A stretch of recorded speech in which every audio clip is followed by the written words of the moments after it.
Bonjour à tout le monde. Aujourd'hui, on va parler des pathologies de l'appareil cardiovasculaire.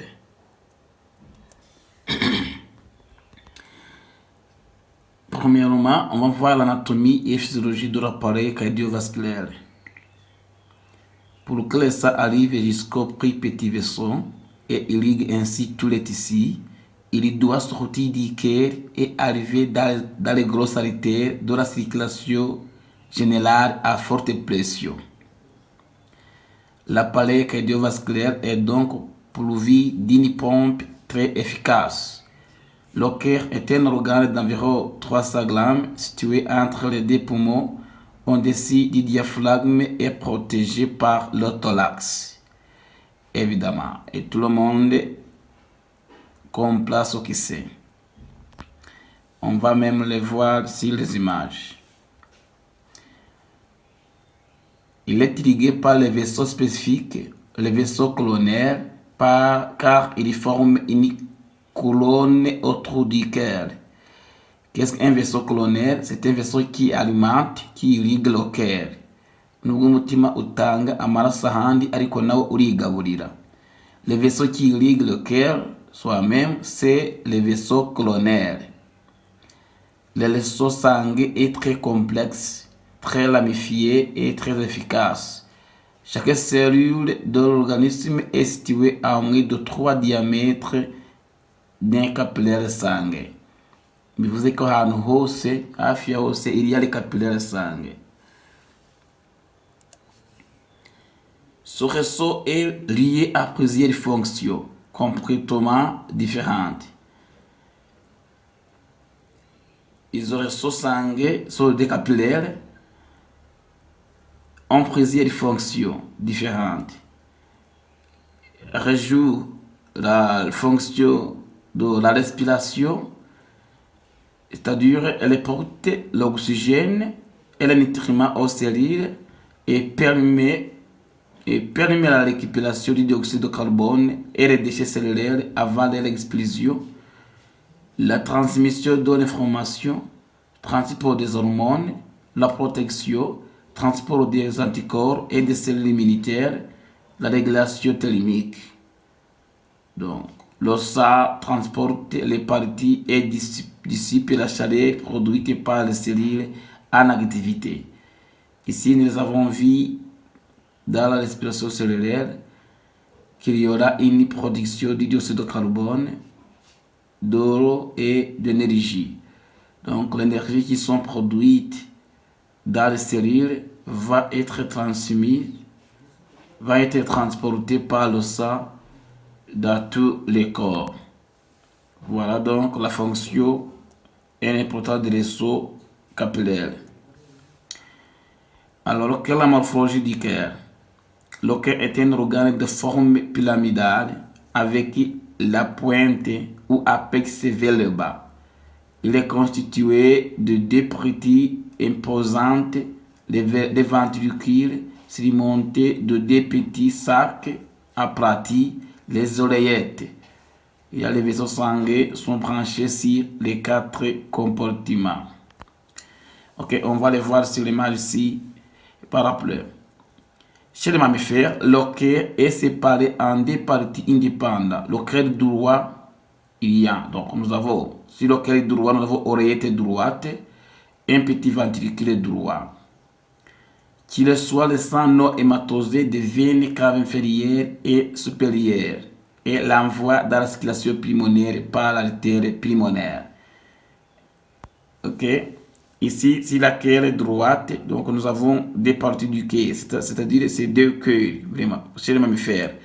Comme sur le schéma, vous voyez, dans une couleur bleue,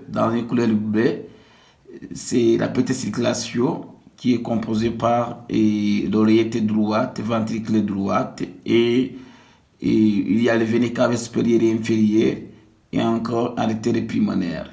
Voilà ici. Le sang vient du partie du corps. Le sang non hématosé vient du partie du corps inférieur et le sang hématosé vient du partie du corps supérieur.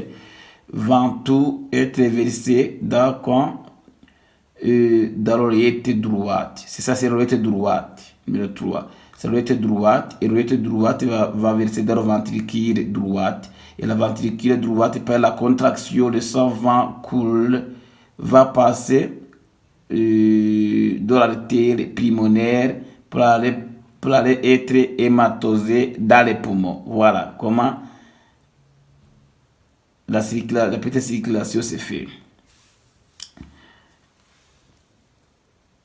Alors, le cœur gauche, il y a là une oreillette gauche, un ventricule gauche, qui reçoit le sang hématosé des veines pulmonaires et l'envoie dans la circulation générale par l'artère aortique.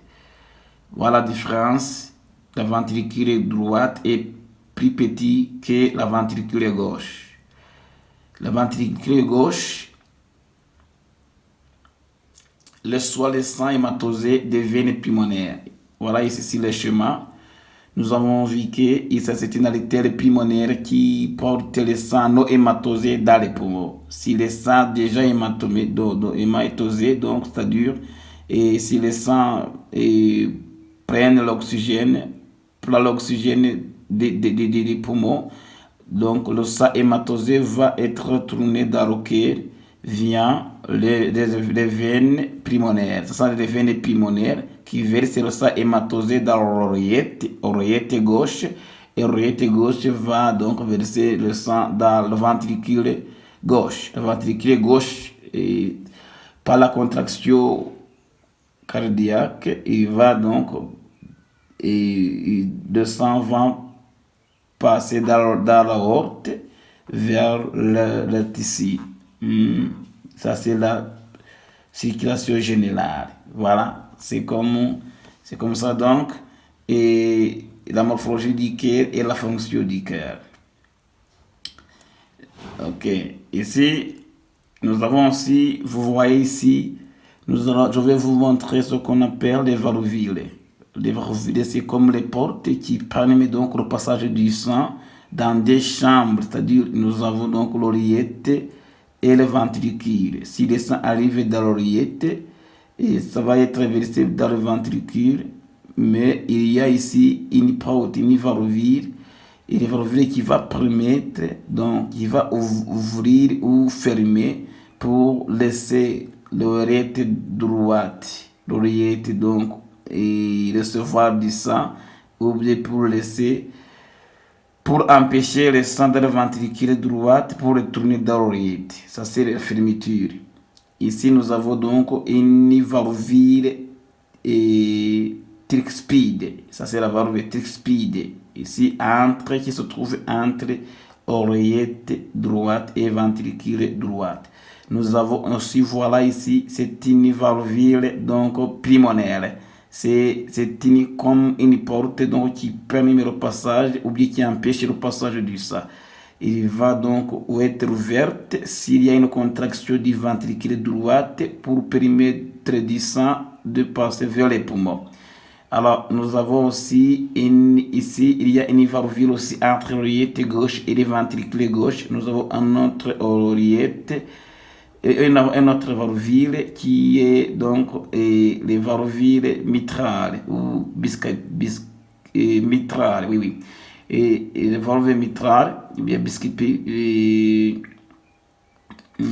valvules mitrales qui va permettre donc le passage du sang de l'oreillette gauche vers le ventricule gauche et qui va empêcher le retour du sang dans l'oreillette gauche s'il y a une contraction du ventricule gauche. Nous avons ici la valvule aortique qui va donc permettre de régler donc le passage du sang du ventricule gauche et l'aorte. Voilà, nous avons combien de valves? Nous avons combien de valvules? Ici, nous avons 4. Nous avons donc tricuspide, pulmonaire, mitrale et aortique. Le sang circule toujours des veines vers les oreillettes, puis des oreillettes vers les ventricules et enfin des ventricules vers les artères. J'ai déjà expliqué ça. Pour empêcher un flux qui pourrait perturber l'ensemble de la circulation sanguine, et des valves cloisonnées les compartiments cardiaques. Okay, nous avons la valve tricuspide se trouvant entre l'oreillette et le ventricule droit. La valve mitrale ou bicuspide se trouve entre l'oreillette et le ventricule gauche. Les valves sigmoïdes se trouvent entre les ventricules et les artères.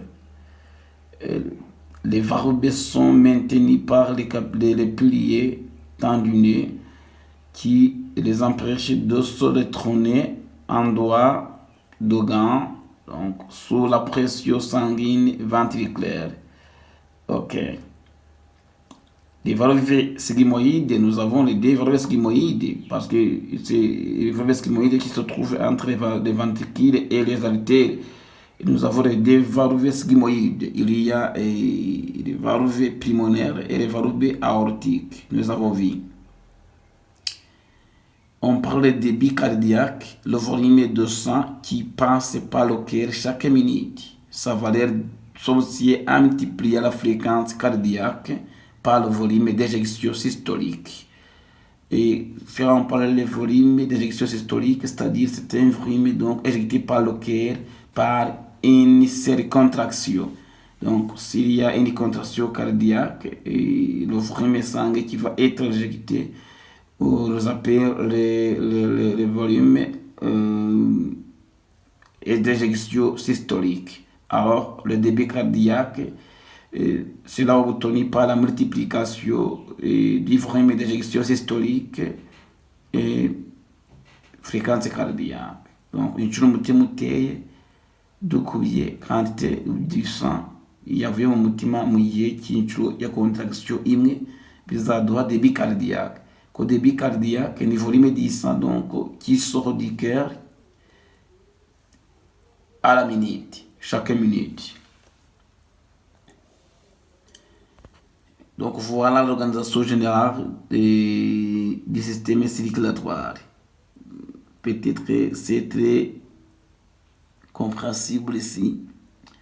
Vous allez lire, vous allez comprendre dans les notes. J'ai déjà expliqué ça. Mais il y a d'autres qui s'ajoutent.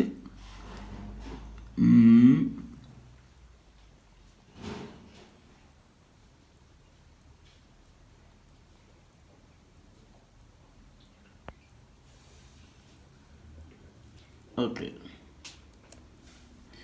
Un système en dérivation distribue le sang aux organes à partir des artères systémiques issues de l'aorte. Un vaisseau spécifique distribue le volume adéquat de sang à chaque organe. Ainsi, sur 5 litres de sang pompés par le cœur chaque minute, le cerveau en recevoir 750 ml. Le tissu cardiaque en reçoit 250 ml. Le muscle strié en reçoit 1200 ml. Le lait en reçoit 1100 ml, etc. Voilà, ça c'est la distribution du système général. Voilà. Qu'est-ce qu'on va parler ici? La phlébite. Quand on va parler de la phlébite, on parle de la phlébite s'il y a une inflammation des veines qui peut survenir, par exemple, chez une maladie arrêtée. Elle engendre la formation d'un caillou qui peut se détacher et provoque une embolie. Voilà, donc une phlébite, on va comprendre une inflammation des veines.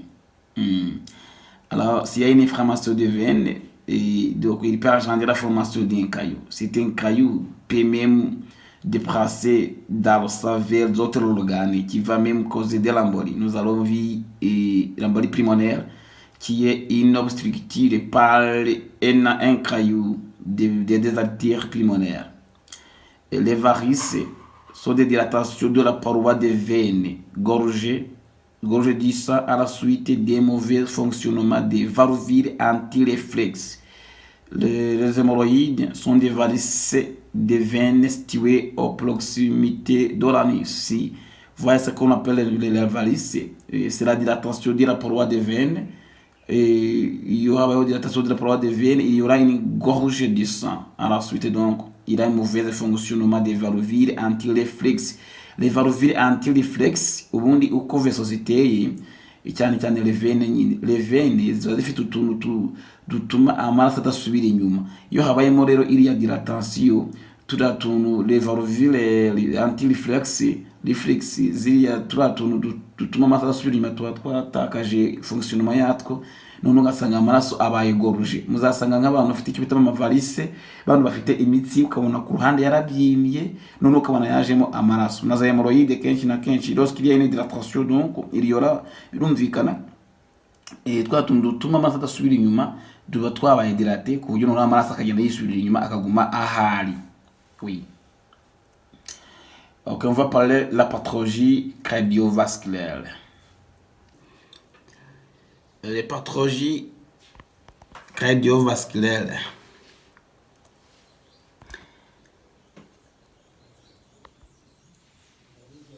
L'accident vasculaire cérébral. Qu'une artère se bouche ou se rompe, et c'est l'accident vasculaire cérébral. Dans le premier cas, on parle de l'infarctus cérébral.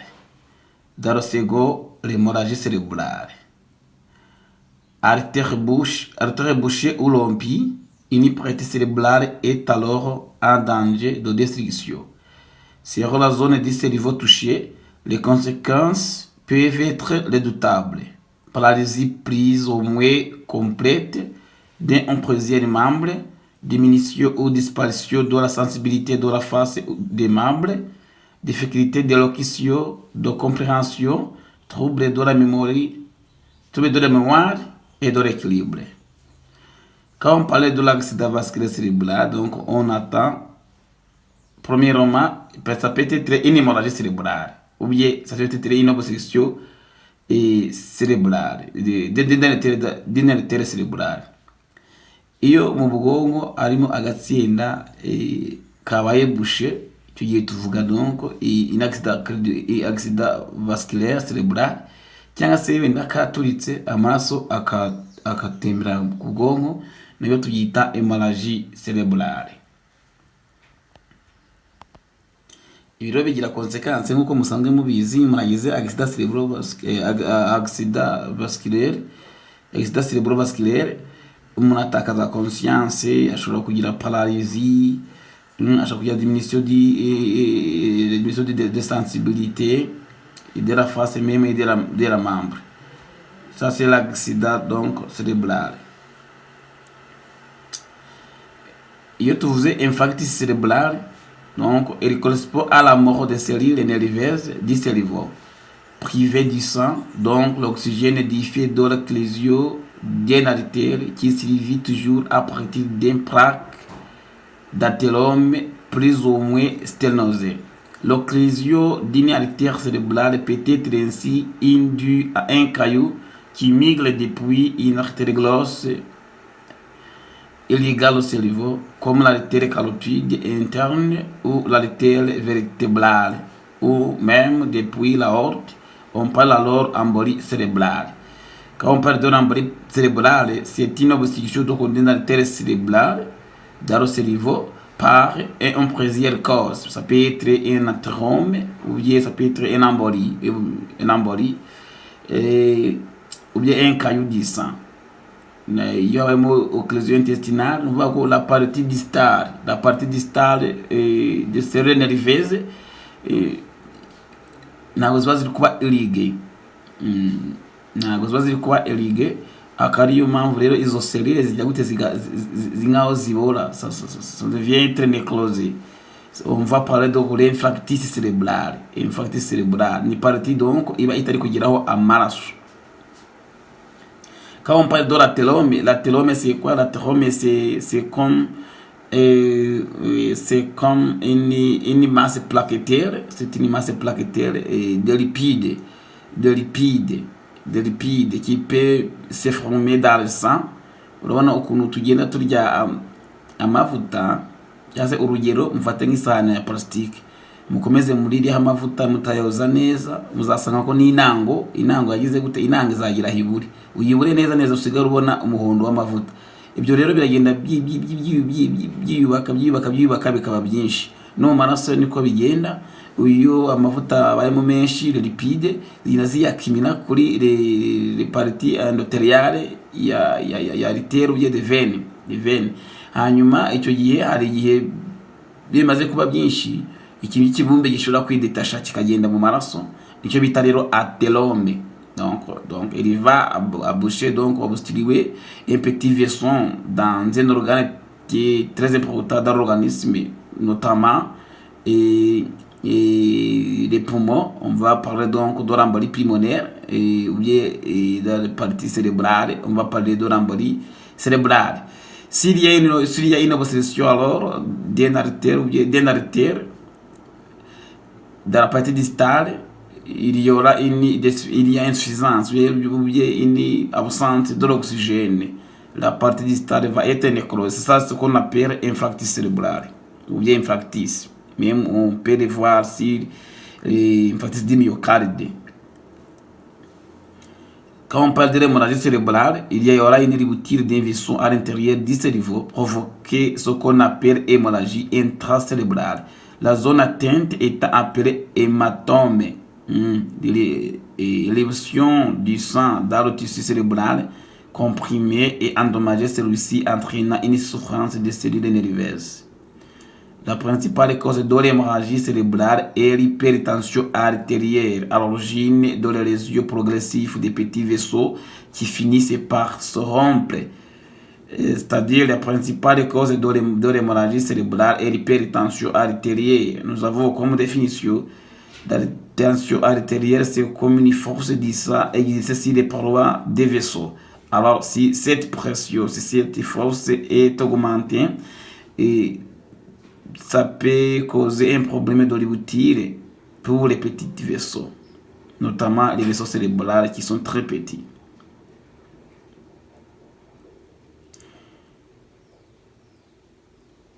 Mujya mubabona abantu ngo baguye barimo gukora bari kugetse bagiye muri douche se bagize gute, kenshi na kenshi abantu bafite ama hypertension bashobora kugira za hémorragie cérébrale.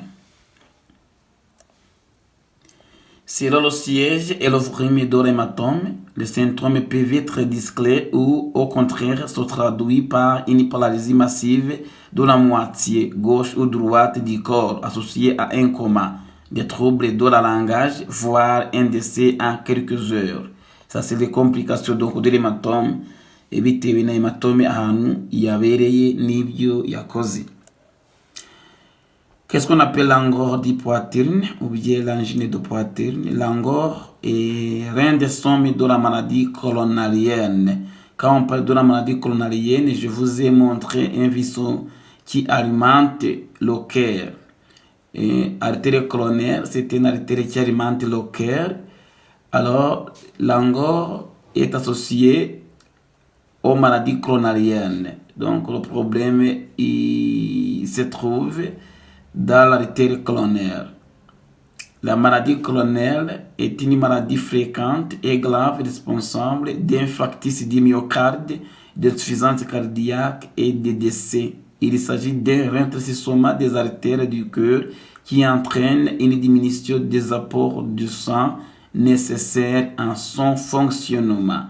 Donc, iyo artère yarimanta umutima yagize ikibazo ikagabanya calibre cyangwa se ikaba obstrué, donc bishobora bitera douleur thoracique. Iyo douleur thoracique akaba bita angor di poitrine. L'angor se manifeste par une douleur profonde située au milieu du thorax, avec une sensation de serrement intense, angoissante. Cette douleur embarre s'il à l'effort, marche rapide à monter contre le vent et impose l'aller.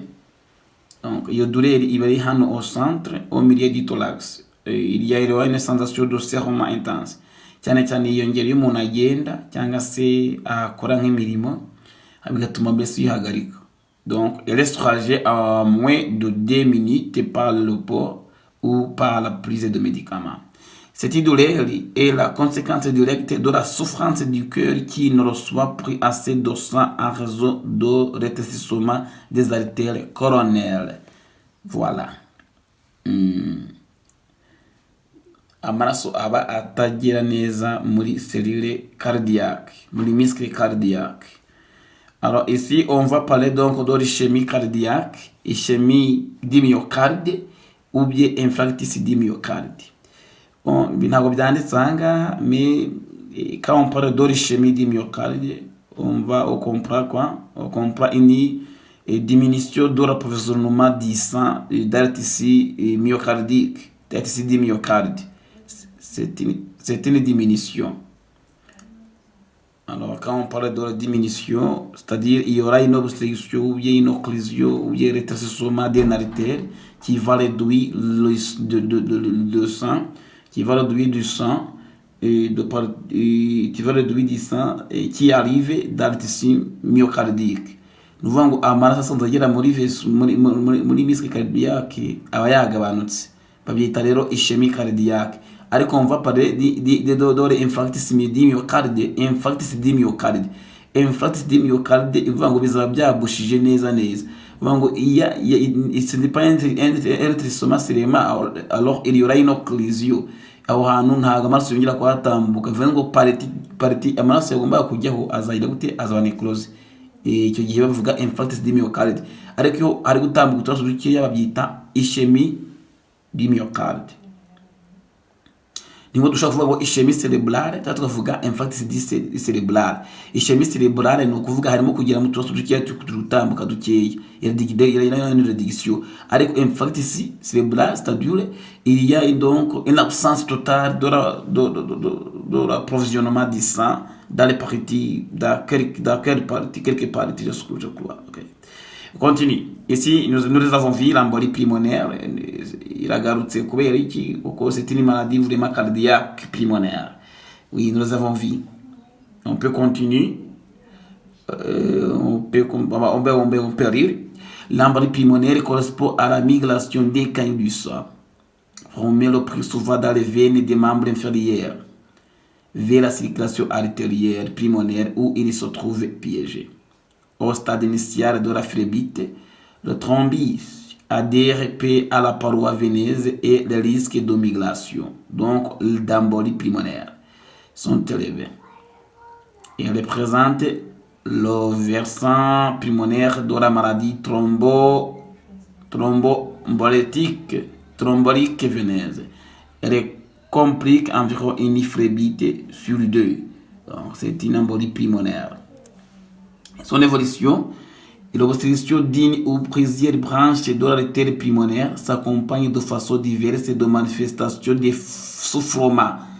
Et soufflement, il y a une dyspnée, une accélération de la fréquence cardiaque, tachycardie, la douleur thoracique, une toux irritative avec parfois crachat sanglant. Donc, ce sont des signes de l'embolie pulmonaire. Il y aura une dyspnée, une fréquence cardiaque très élevée. Il y a une accélération, c'est ce qu'on appelle tachycardie, la douleur thoracique, et une toux irritative avec parfois crachat sanglant. Bon, voilà, ça c'est l'évolution de l'embolie pulmonaire. Comment on diagnostique l'embolie pulmonaire? Et la confirmation du diagnostic d'embolie pulmonaire fait appel à différents examens. Certains d'entre eux, comme la radiographie du thorax, ou peut utiliser l'électrocardiogramme. Les symptômes qu'on va trouver, la douleur thoracique, une sensation de gêne respiratoire associée à une sensation angoissée prédominante assez souvent. Uyu muntu ubundi aba afite ubwoba bwinshi, agira anxiété. L'électrocardiogramme comme échographie peut mettre en évidence la mauvaise tolérance cardiaque d'une embolie pulmonaire grave. L'échographie peut visualiser parfois directement le caillou dans une branche de l'artère pulmonaire. Ça, c'est le diagnostic. C'est un diagnostic et c'est un signe qui va montrer s'il y aura une embolie pulmonaire. Qu'est-ce que les causes? Normalement, toutes les circonstances favorisant l'immobilisation et l'arythme prolongé s'accompagnent d'une stase sanguine, c'est-à-dire un ralentissement de la circulation rendant propice la formation des thrombus. Et hano mpamvu nk'abantu bavunitse twababaze bavunitse baba bakeneye quelques exercices qui va donc stimuler la circulation du sang, qui va donc repousser la circulation du sang. Donc, lorsqu'il y aura une station sanguine, il y a une stase sanguine, bitewe n'abantu trésarité cyangwa se bandashaka kugenda. Sabilipeti yavaye une formation de cailloux qui va donner thrombose. Et tout acte chirurgical comporte un risque de thrombose veineuse profonde, particulièrement la chirurgie gynéco-obstétricale, la chirurgie orthopédique, l'immobilisation plâtrée, la chirurgie des pathologies cancéreuses, byose birisika kuba byatera embolie pulmonaire. Et il faut comprendre bien. Et il faut donc élaborer les mesures préventives pour les malades qui a subi la chirurgie gynéco-obstétricale, chirurgie orthopédique, dans la prévention de la formation des cailloux. Because quand on parle de l'hypertension, on va voir l'hypertension. Comme l'habitude, la valeur limite au-delà de laquelle on parle de l'hypertension artérielle est de 140 par 90, c'est-à-dire la systole 140, diastole 90 mm de mercure. C'est une condition définie par le débit cardiaque et la résistance vasculaire, c'est-à-dire l'hypertension est liée aux deux conditions. L'hypertension peut être liée au débit cardiaque ou bien la résistance vasculaire. Si la résistance vasculaire est réduite, peut-être réduite, oui, augmente, réduit. Je te faisais le débit cardiaque, nous avons vu que c'est éjection systolique, donc n'amaraso agiye kuri contraction imwe dukubiye inshuro umutima utera ku munota. Iyo rero volume yongereye nyinshi cyane, tuvuga umutima uteye inshuro nyinshi cyane kandi uzamura amaraso menshi ku buryo budasanzwe, bivuze ngo muri vaisseau amazi agenda byiganamo. Iyo ni cause donc débit cardiaque. Iyo vuze résistance vasculaire rero no buryo les parois vasculaires ziba peut-être tuvuga urugero niba habaye vasoconstriction. S'il y a une vasoconstriction, il y aura une réduction de la résistance vasculaire. S'il y a une réduction de la résistance vasculaire, alors la lumière vasculaire est réduite. Si la lumière vasculaire est réduite, c'est-à-dire la pression va augmenter. Oui, donc les maladies de l'hypertension artérielle est liée à deux conditions: le débit cardiaque et la résistance vasculaire. Sindi nema mubyumva neza, si mutabyumva muzobaza tugeze muri clinico. La prévention est également très efficace. Elle repose sur un modèle de vie sain qui se révèle indispensable même si vous suivez un traitement. Évitez une alimentation trop riche en graisse et ou en sel. C'est une prévention principale de l'hypertension. Modérer la consommation d'alcool. Ne pas fumer. Éviter le stress. Limiter les excès de poids. Pratiquer une activité physique régulière. Ça, c'est des moyens de prévention de l'hypertension. Il faut éviter une alimentation trop riche en graisse et en acer. Modérer la consommation d'alcool et ne pas fumer. Éviter le stress. Limiter les excès de poids. Pratiquer une activité physique régulière. Voilà une classification donc de tension artérielle, maladie. Nous avons la classification, c'est en anglais, mais c'est explicable en français. Nous avons combien de stades? Et normalement, si on va parler de classification, la tension normale, et on va dire c'est systolique, systole est inférieure à 120 et diastole est inférieure à 80. Nous voyons systole ubundi ubwo iri normal uva kuri 90 kugera ku 120. Diastole cyo gikaba iri hagati ya 60 kugera kuri 80. Ubundi nibwo tuvuga ko umuntu afite tension artérielle normale.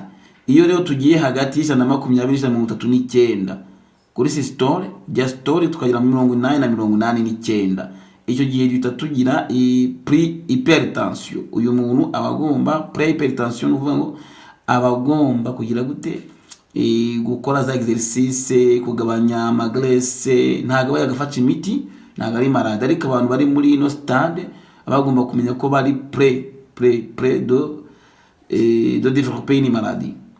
Ariko tuvuga stage 1 stage 1 hypertension iyo duri hagati y'ijana na 40 n'ijana na 59, systole na 99 diastole. Abangaba batangiye kuba imiti.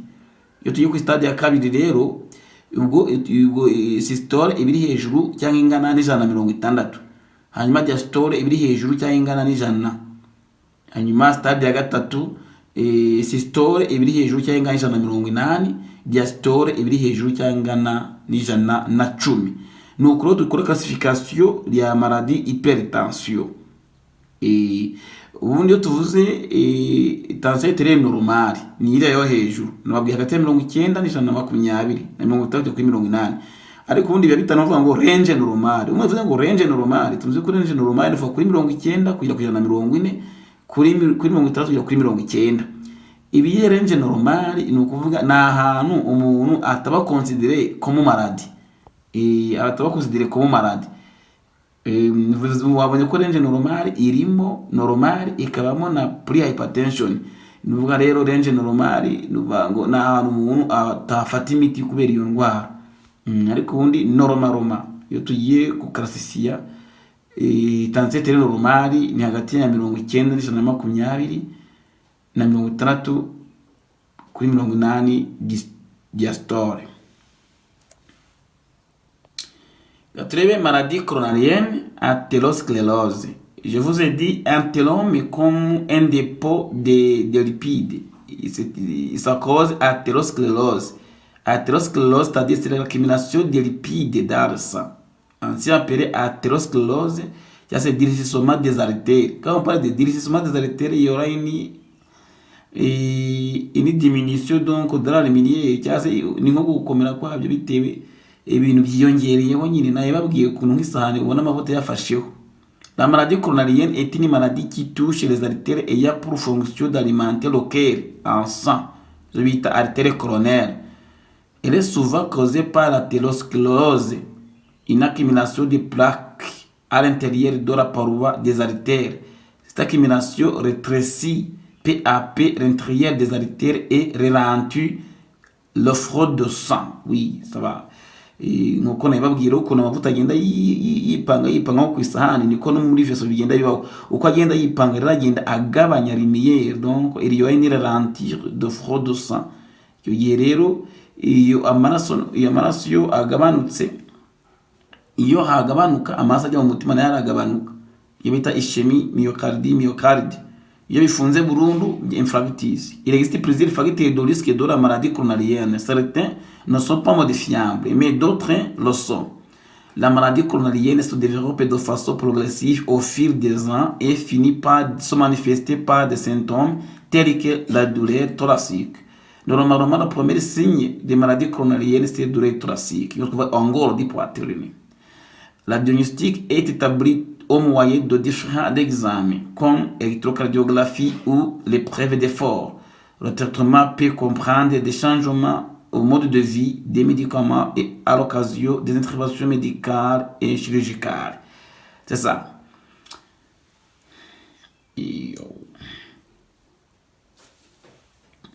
Alors, quand on va parler de l'ischémie du myocarde, je vous ai dit, l'ischémie myocardique est due à un déséquilibre entre les apports et les besoins en oxygène du myocarde. Dans plus de 80% des cas, sous stratum anatomique et artérosclérose coronarienne. Donc, bishobora guterwa na anatomie y'ayo maveso cyangwa se na artérosclérose ziba zagiyemo noneho zikagabanya iyo nzira oxygène ikaba yagabanutse, donc ikaba déséquilibre en rapport entre les apports et les besoins en oxygène du myocarde. Icyo gihe bita ischémie myocardique. La personne qui fait une crise cardiaque peut présenter des symptômes suivants pour ischémie myocardique. Il y a une douleur de la poitrine pouvant s'accompagner de sensations de serrement. Douleur qui, il a dit, pouvant s'étendre, essoufflement, pâleur, sueur et faiblesse générale, nausées, vomissements et parfois indigestion. Et il y aura une peur et anxiété. on va parler de infarctus du myocarde, communément appelée crise cardiaque. L'infarctus du myocarde correspond à la destruction partielle du muscle cardiaque due à l'obstruction d'une artère qui alimente le cœur en sang et donc en oxygène. Et nababwiye ko yo noneho buriya cyagiye tubonye muri chimie cardiaque amaraso biragabanutse ariko ahangaha arafunga burundu, iyo partie rero itagezeho amaraso irapfa. Donc il y a une destruction donc partielle du muscle cardiaque, iyo bita infarctus du myocarde. Plusieurs facteurs de risque modifiables. Certains facteurs de risque d'athérome et donc notamment d'infarctus du myocarde peuvent être modifiés, comme le tabagisme. Le tabagisme cause sûrement et c'est un facteur qui cause l'accumulation donc des plaques dans les artères. L'hypercholestérolémie aussi, le diabète aussi, l'obésité, l'hypertension, le stress, la sédentarité, certaines prédispositions génétiques comme l'âge, le sexe, donc sont d'autres facteurs de risque évidemment non modifiables. Ça c'est des facteurs de risque donc de l'accumulation plaquettaire de lipides dans le sang. Abangaba rero bashobora kugira neza infarctus du myocarde. Les signes et symptômes de l'infarctus du myocarde. Donc, il est nécessaire de connaître le signe d'alerte. Il s'agit d'une douleur aiguë et persistante dans la poitrine, qui il a dit le bras gauche, le dos et la mâchoire. Peuvent également survenir un malaise, des nausées et des vertiges. Voilà, ça c'est des signes de l'infarctus du myocarde. Et il y a une douleur aiguë et persistante dans la poitrine, qui peut même irradier, peut-être même irradier sur le bras gauche, le dos et la mâchoire. Ça, c'est des symptômes d'infarctus du myocarde. Quatrième qui est la virivopathie cardiaque. Dans l'anatomie cardiaque, je vous ai dit les valvules. Les valvules, donc, c'est quoi? C'est comme les portes qui permettent le passage du sang vient donc d'une chambre à l'autre ou bien vient d'une chambre à l'artère. Le terme virivopathie cardiaque, littéralement maladie des valves cardiaques, désigne divers dysfonctionnements des valves cardiaques. Ce sont des maladies fréquentes dont les causes se sont modifiées avec l'amélioration des conditions sanitaires. Et twaraturyi naberekaga two ku mutima arizo tricuspide, les valves pulmonaires, les valves mitrales ou bien bicuspide et les valves aortiques nizo zishobora kugira ikibazo. Ce sont des maladies fréquentes dont la cause ne sont modifiées avec l'amélioration des conditions sanitaires. Toutes les valves cardiaques peuvent être touchées, mais les valves aortiques et mitrales sont les plus fréquemment atteintes. Et izikunda gufatwa cyane sont des valves aortiques et les valves mitrales. L'échographie cardiaque couplée au Doppler est actuellement l'examen clé du bilan d'une valvulopathie. Ok.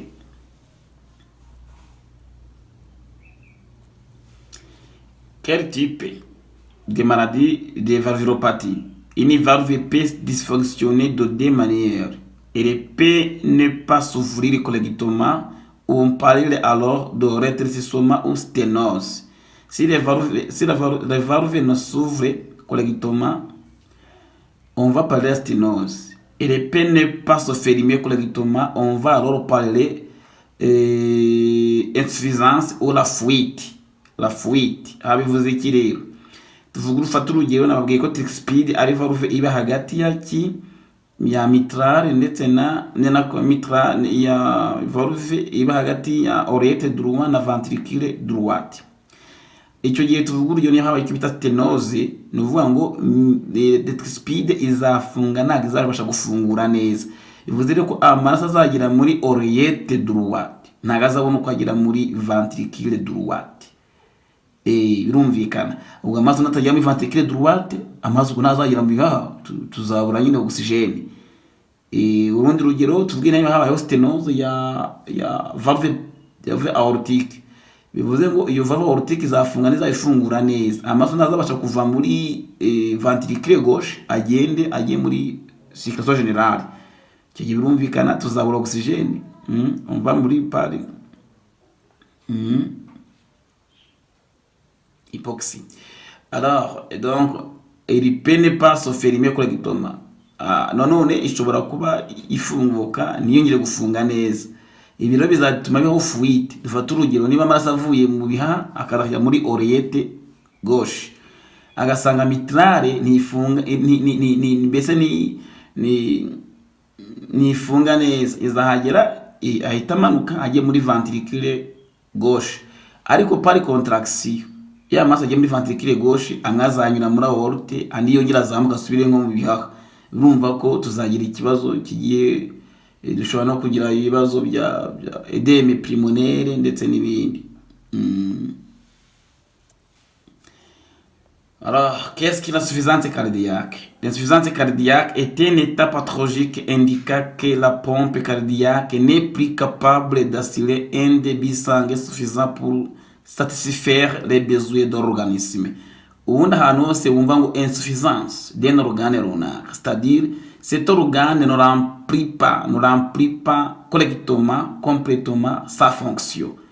L'insuffisance cardiaque, alors, on va parler ça lorsque donc il y aura une insuffisance, donc la pompe cardiaque, le cœur ne remplit pas sa fonctionnement. Le fonctionnement du cœur, c'est quoi? C'est pomper du sang. Donc le cœur ne pompe pas du sang complètement nkuko bigenwa, ite insuffisance cardiaque. Dushobora kugira insuffisance cardiaque zitandukanye, dushobora kugira insuffisance cardiaque diastolique. Iki gihe no kuvuga c'est insuffisance cardiaque de remplissage, et la conséquence des muscles cardiaques épaissis, rigidité, et c'est un volume réduit de sang, donc d'oxygène et des autres substances vitales qui la transportent, qui sera par la suite envoyée dans l'organisme.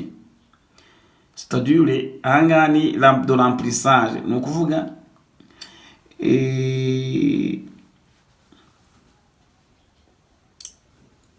urabona nka muscle cardiaque niyo ituma uko yikwedura niko dushobora kugira de remplissage. Remplissage no vuga y'amaso ari kwinjira mu mutima, iyo bita remplissage. Iyo rero iyo yinjira mu mutima uvuze ngo habaho elasticité de myocarde. Iyo rero iriya myocarde yagize nk'ikibazo, wenda urugero yagize nka endocardite, yagize epicardite, myocardite, ngo habemo inflammation, habemo rigidité, icyo gihe ya elasticité ntabwo iyo rero bitagikoze elastique, habaho ikibazo cya remplissage bitewe nuko amazi azaza asange ntabwo bitiyagura cyane ngo amaraso ajyemo. Ibyo rero bizaba insuffisance cardiaque diastolique. La première cause de l'insuffisance cardiaque diastolique est l'hypertension artérielle. Insuffisance cardiaque systolique, dans la majorité des cas, l'insuffisance cardiaque systolique est ischémique, liée à l'atteinte coronaire. Bivuze iki rero? Ngo ngaho umutima wo ntago uzaba utera ya maraso yaje. Nuvuga ngo amaraso azaza yinjire muri ventricule ariko umutima ntuyabashe kuyazamura. Lorsqu'il n'y aura pas d'atteinte de coronaire, il s'agit d'un affaiblissement primitif du muscle cardiaque pour lequel on ne trouve pas d'explication dans 90 des cas. On parlera alors d'une cardiomyopathie dilatée idiopathique. Quand on parle d'une cardiomyopathie, c'est-à-dire il y a donc une augmentation, donc nukubyimba k'umutima. Kiro bishobora gutera insuffisance cardiaque systolique, kuko icyo gihe ntabwo umutima ugitera neza amaraso ngo agende. Quels sont les symptômes de l'insuffisance cardiaque? On va parler des soufflements et la première symptôme tangible de l'insuffisance cardiaque. D'abord, une difficulté à respirer liée à l'engorgement des sang dans les poumons. ressenti comme un simple inconfort respiratoire, puis un véritable essoufflement à l'effort qui peut s'aggraver en se manifestant même au repos. Signe d'aggravation majeure, le fait d'être essoufflé quand on est allongé, plus encore que lorsqu'on est assis. Il s'agit là d'un signe nécessitant une consultation d'urgence. Donc ça c'est un signe d'insuffisance cardiaque. Il y aura un problème de respiration, de difficulté respiratoire.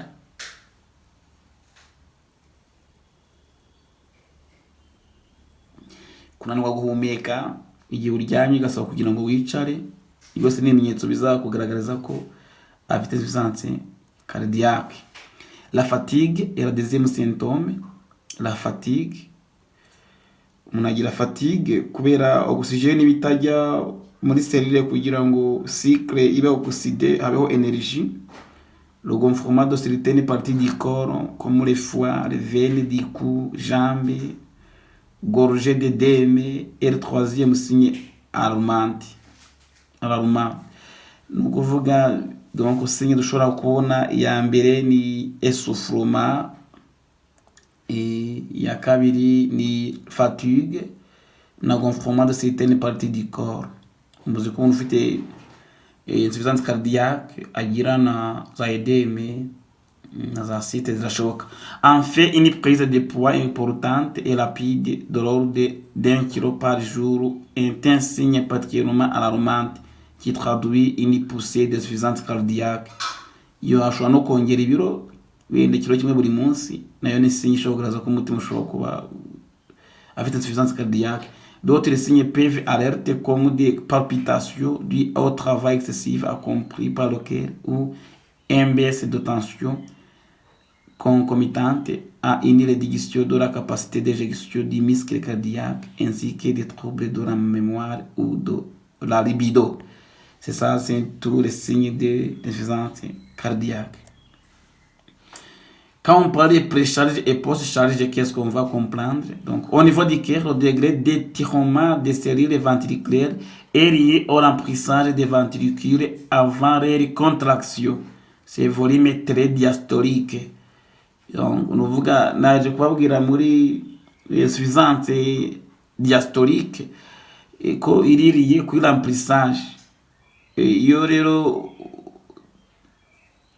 umutima utuzuye cyane utikweduye cyane, donc nta nubwo ubona n'imbaraga zo gukubita zo gukubita ayo maraso. Nuvuga ngo ufashe nk'itopita ugashyiramo nk'ibuye ugiye gutera nk'inyoni. Nuvuga ngo itopita ukuyikurura igera kure ninge bizatanga n'imbaraga izazabuye izakubitisha rya nyoni. Ibyo rero byo tugiye kujya muri pre-charge et post-charge. Donc, au niveau du cœur, le degré de trauma des cellules ventriculaires est lié au remplissage des ventricules avant leur contraction. Nibyo uko umutima wikwedura niko uzatuma amaraso menshi ajyamo. Et qui lui-même découle de l'importance du retour sanguin par les veines. Nabyo kandi bizatuma amaraso akururuka ava muri veine kuko umutima uko wikwedura niko ukurura. Le volume est très diastolique. Donc, est donc représentatif de l'étirement du ventricule et des paramètres appelés précharge. La précharge, c'est le degré d'étirement donc du muscle myocardique. Kugira ngo habeho remplissage du sang, babyita précharge. Alors le post-charge, c'est là donc la force nécessaire donc pour éjecter du sang. La post-charge est l'ensemble des contraintes qui exercent sur la paroi ventriculaire pendant sa contraction. Elle est proportionnée à la pression et au diamètre du ventricule et inversement proportionnée à l'épaisseur de la paroi.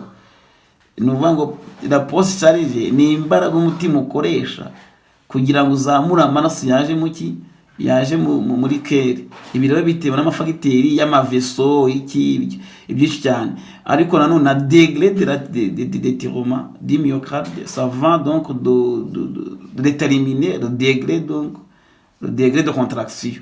D'autre part, la post-charge est liée aux résistances composant à l'éjection ventriculaire, parmi lesquelles la résistance artérielle périphérique et la compliance aortique jouent un rôle essentiel. Nous vamos byumva rero iyo bita pre-charge ni degré d'étirement ventriculaire kiyagura cyane, hanyuma kanyuma volume ihagije kandi noneho igatanga n'imbaraga. Izo mbaraga rero umutima kubitisha amaraso kugira ngo azamuke niyo bita post-charge.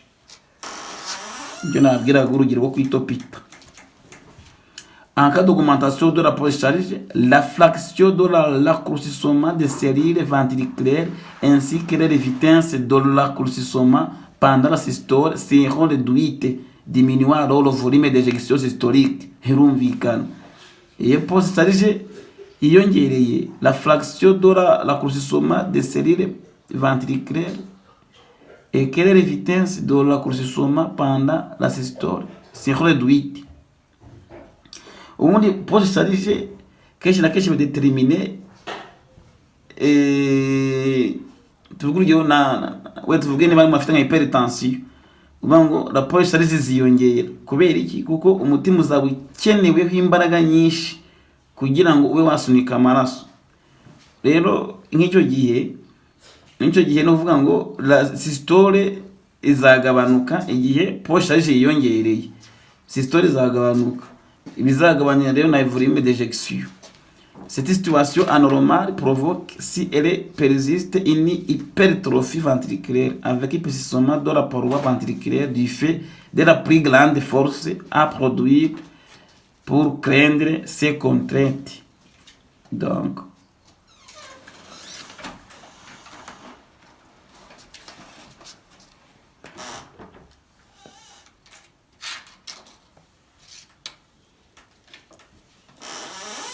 alors pour le cœur, le diagnostic infirmier pour les maladies du système cardiovasculaire, ibi tuboneka diagnostic infirmier turi muri stage ariko katube tureba nkeya ngo tuvuge ngo diminution de l'irrigation tissulaire. Iyi niyo diagnostic infirmier dushobora kubona ryari nk'igihe tuvuga urugero afite nka hypotension, diminution de la nutrition et de l'oxygénation cellulaire. Non, igihe mufite nka hypotension tuvuga ko ari diminution de l'irrigation tissulaire. N'umuntu afite insuffisance cardiaque urumvikana ko umutima utari gutera ashobora kugira diminution de l'irrigation tissulaire. Yo tuvuze haba diminution de nutrition, de l'oxygénation cellulaire consécutive à une diminution de quoi? De la circulation du sang dans les capillaires. L'irrigation sanguine au tissu et le débit cardiaque sont normalement directement liés. Donc toutefois l'irrigation tissulaire peut être insuffisante sans crier diminution du débit cardiaque. Autre diagnostic, c'est l'excès du volume liquidé. Il se décoche à mouiller à hypertension, à edème, acide, c'est donc de rétention d'eau accompagné d'edème. Il a fait des insuffisance cardiaque, donc bien tourné à ira à edème. Mais il y a excès du volume liquidé. Au moment où fait hypertension, on fait acide, c'est un excès du volume liquidé. Déficit de volume liquidé. Quand on parle de déficit de volume liquidé, en cas de déshydratation vasculaire, par exemple, oui, c'est ça, niveau chez vous. Et déficit de volume liquidé, le volume yagabanutse mu gihe cya déshydratation, munagize nka diarrhée, yatakara amazi menshi, ya hypotension. C'est une déficit de volume liquidé cellulaire ou intracellulaire consécutif à un dysfonctionnement des mécanismes de régulation, lesquels a provoqué une démarche organique excessive ou une baisse de la capacité de remplacement. Il est wahitandukanye na diminution de l'irrigation tissulaire, alors umutima ntago uri gutera neza ngo amaraso agende. Ariko hanga kuri déficit de volume liquidé umutima unatera ariko habayeho facteur ituma volume liquidé igabanuka muri vaisseau. Iyo tuvuze risque de déficit de volume liquidé uvuga ngo abafite nka de déshydratation ariko déshydratation itari yawe, tuvuga afite diarrhée, afite diarrhée uri kubona ko gutakaza amazi menshi, cyo gihe anaza kugira risque. Ntabwo iraba ariko afite risque de déficit de volume liquidé. Donc tuzayibona. Merci pour votre attention. Ça c'était pour les pathologies du système cardiovasculaire. Oui.